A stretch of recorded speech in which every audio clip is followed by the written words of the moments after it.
Assalamu alaikum, my dear friends. How are you? I welcome you on my training channel. My name is Abdul Khalik. My dear friends and fellows, it is really important for us that we people are, we should take the things in a right manner.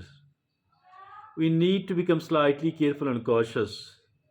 We need to become a bit of courageous. We need to become a bit of active. We need to learn. We need to adopt the new and the important thing. The world is evolving. The life is developing. Not only that my life, but or your life, rather all around us is changing, evolving.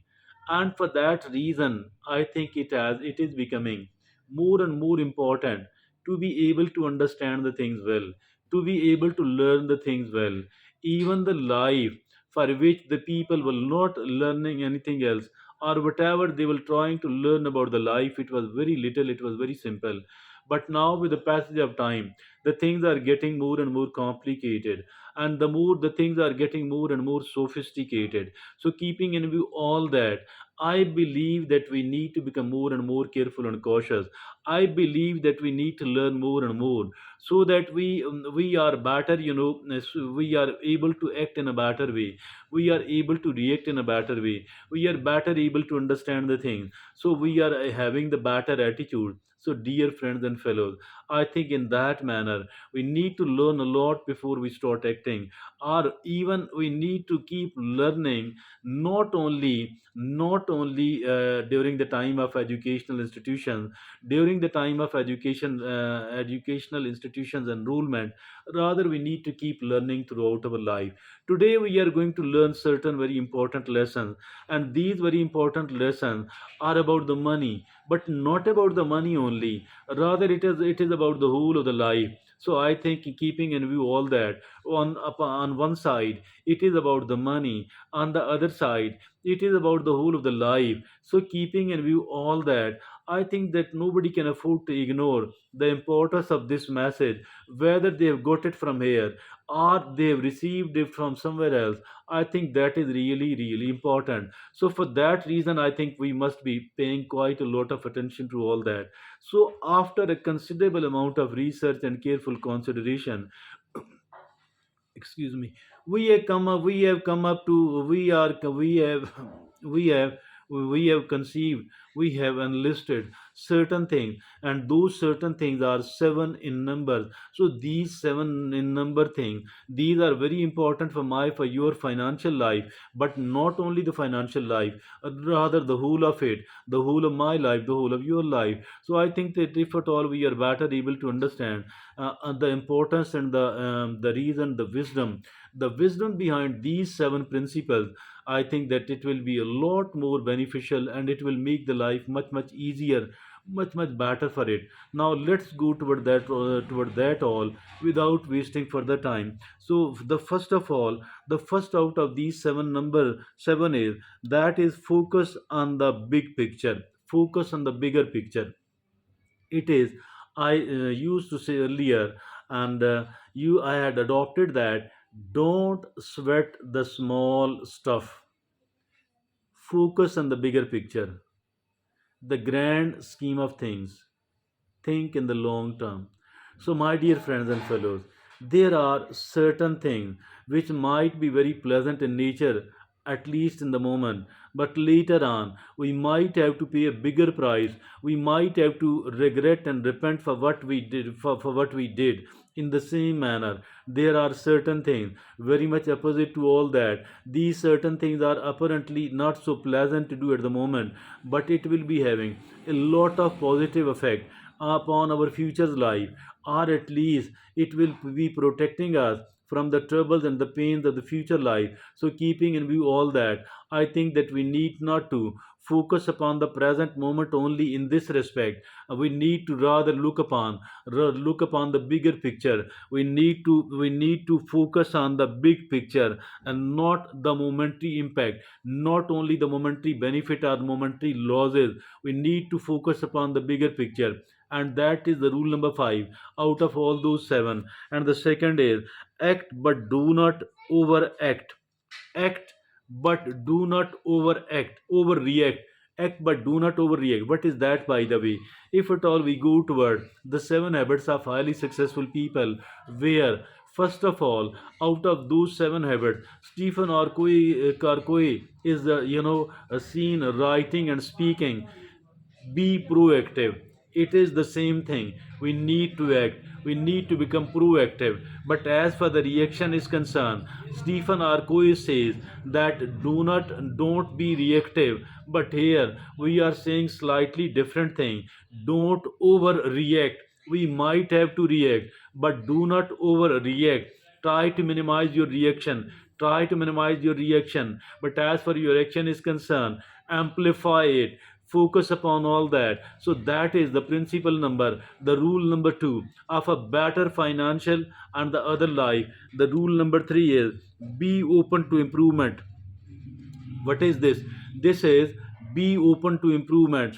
What is this, by the way? Instead of becoming a stagnant person who is learning very, very little, and if at all somebody is learning very, very little, it automatically mean that they are improving very little as well.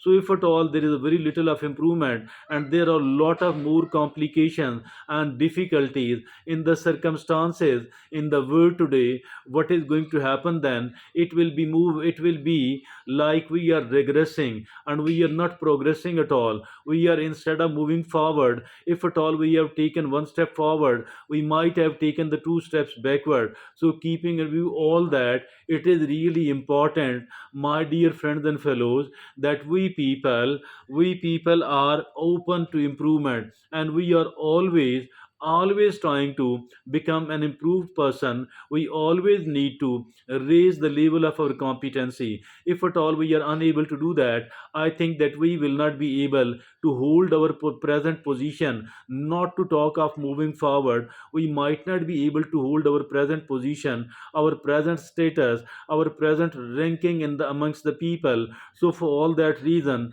we should be very much open to improvement, and we should be improving for all the time. If at all we don't improve, what is going to happen? That there will be something very bad indeed. So be open to improvement for all the time. Not only it is the educational institution which improves us, and we need to go to all that, but later on, as for the rest of the practical life is concerned, I think that we need to keep working, we need to keep improving. And if at all we are improving with the passage of time, it means that we are somewhat, or up to great extent, we have ensured ourselves, we are assured, self assured. And now the fourth is, don't take chances with your financial security. So we need to understand there are certain things which are relating to my survival, which are relating to your survival. So as for the items of survival is concerned, as for the finance and the money of the survival is concerned,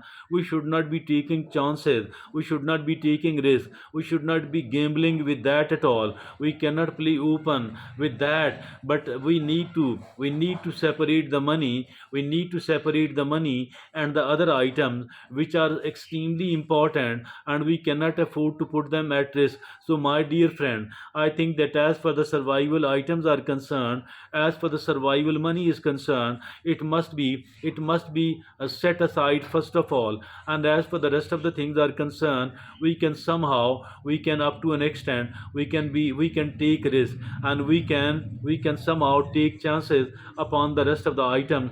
But do not play with the survival money at all. And as for the financial security is concerned, now the number 5 thing is, stay optimistic about what you cannot control. Mean being optimistic about what I cannot control. There are certain things which I can control, and I should be very active. I should be doing whatever I can within my reach. I should be very active in that. But there are certain other things as well. Those certain other things, those are out of my control. So there might be something painful, troublesome. But here I don't have to be pessimistic at all. I don't need to depress myself at all. Rather, I should be doing everything else I can to stay motivated, to stay optimistic. and the optimism here. I need to do every effort, I need to do everything I can to make myself optimistic about the things which are out of my control. So never ever be a pessimistic person about those things at all, because if at all we turn to the pessimism, if at all we are no longer able to keep ourselves optimistic, I think it will be our boat will start drowning. We don't have to drown, we don't have to sink ourselves, rather we have to stay, stay afloat. We have to stay afloat. So to be able to do all that, what is needed here is that we need to stay optimistic about what you cannot control. The sixth is stay connected with others. We do need to stay connected with other people. And why to disconnect ourselves from the people, why to isolate ourselves from the people? Because the price is going to be very high. So why the price is going to be very high? Sometimes we get a good information from those people, a good feedback, even a positive criticism, so for the good advice as well, and sometimes some sort of practical help as well. So I think that we need to stay connected with other people. Although some of the people are not good of character as well. They might try to harm us, they might try to rob us, they might be feeling envious toward us, but at least we will be able to understand. We need to understand about what the people are thinking. So my dear friends and fellows, I think that what is needed here is stay connected with others, stay connected with others, and try to develop a relation of cooperating and getting their cooperation. So helping each other, guiding each other, providing feedback to each other, providing advice to each other, so even providing healthy criticism to each other. Stay connected with other people. And now that the seventh and the last is seek financial advice. Seek professional financial advice. So my dear friends and fellows, like if at all, although we can buy the medicine from the medical store, from the pharmacy, yet we go to a consultant doctor because their advice is very important, and we pay them. We might be waiting for hours to reach them, to be with them, and we after paying quite a good amount of money, we are able to get their advice in the same manner. In the other areas as well, like the financial field, like the other field, like the legal field, like the financial field, I think that we should be ready to go to go and get a paid help, get a paid advice. So don't hesitate to get all that, otherwise there will be repentance and regret later on. So dear friends and fellows, these are the seven principles of health and wealth. These are the seven principles, the seven rules of staying healthy and wealthy. Thank you very much.